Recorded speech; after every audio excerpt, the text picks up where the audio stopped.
Sebanyak 26% atau sekitar 92.238 sambungan langsung pelanggan Perumda Tirtamusi akan terdampak penghentian sementara distribusi air bersih di Kota Palembang pada pertengahan pekan ini.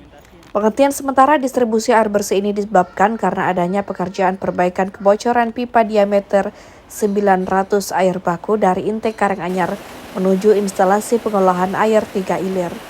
Perumda Tirtamusi Palembang mengungkapkan, penghentian sementara distribusi air bersih di Kota Palembang ini akan terjadi di 4 wilayah pelayanan, yakni di seluruh wilayah unit pelayanan 3 Ilir, sebagian wilayah unit pelayanan Kalidoni, sebagian wilayah unit pelayanan Sako Kenten, dan sebagian wilayah unit pelayanan Rambutan, dengan total 9 kecamatan yang terdampak.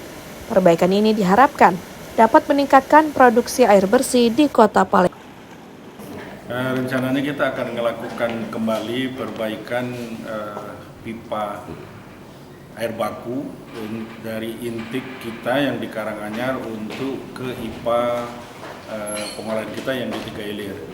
Sebelumnya kita sudah melakukan tahap pertama perbaikan ini dan ini adalah perbaikan kita yang kedua karena posisi kebocoran pertama selesai dan ini posisi titik bocor yang kedua. Mudah-mudahan dengan perbaikan kedua ini dapat meningkatkan produksi di IPA 3 Ilir. Ini mungkin termakan usia karena pipa steel berkarat di posisi penyambungan washout pipa kita. Kita ada pipa transmisi air baku yang memang secara periode kita lakukan passing untuk mengurangi endapan di dalam pipa kita. Rencananya, penghentian distribusi air bersih di Kota Palembang ini akan mulai berlangsung selama 12 jam mulai Rabu pagi nanti.